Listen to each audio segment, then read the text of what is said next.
લીંબડી શહેરમાં વ્યાજખોરીને ડામવા Limbdi police division દ્વારા જાગૃતિ રેલી યોજાઈ।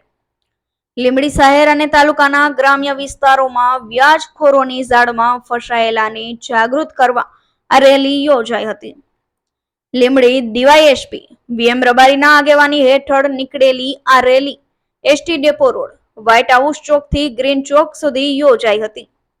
સામાન્ય મજબૂત માણસોને કમરતોડ વ્યાજે નાણાં ધીરનાર શખ્સો પાસેથી વ્યાજે નાણાં લેવાના બદલે રાષ્ટ્રીયકૃત અને સહકારી સંસ્થાઓ બેંકો પાસે ઓછા વ્યાજ દરે નાણાકીય વ્યવહારો અંગે વિસ્તૃત માહિતી પણ ડીવાયએસપીએ આપી હતી। આ જાગૃત રેલીમાં લીંબડી પોલીસ ડિવિઝનમાં આવતા લીંબડી, ચોટીલા, ચુડા, સાયલા, પાણસીણા, નાની મોલડી, પીએસઆઈ તેમજ સમગ્ર પોલીસ સ્ટાફ અને લીંબડી શહેરની શૈક્ષણિક સંસ્થાઓના બાળકો મોટી સંખ્યામાં જોડાયા હતા। કલ્પેશ વાઢેરનો report, Gujarat national TV news, Surendranagar.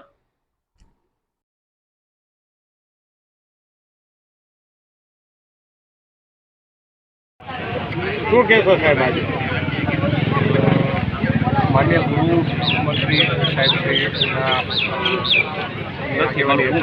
એમણે જે વ્યાજખોરી વિરુદ્ધનો એક ઝુંબેશ ચલાવવા માટે તેને ગુજરાત પોલીસને સૂચના કરી હતી।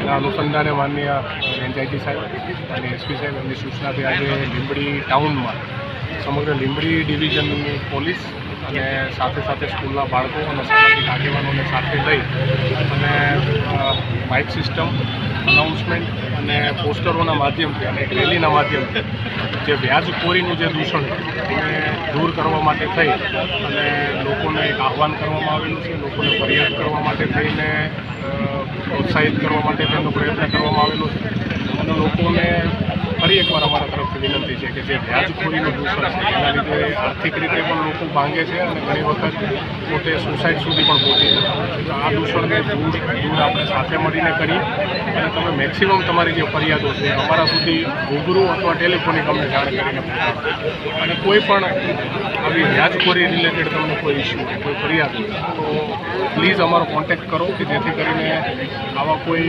વધુ દુઃખી લોકો હોય તેને બચાવી પણ શકાય અને આવા વ્યાજખોરીના દૂષણ સાથે જોડાયેલા જે ધંધાર્થીઓ છે જે લોકોને હેરાન કરે છે એને પણ કાયદાનું પાલન કરાવી શકે।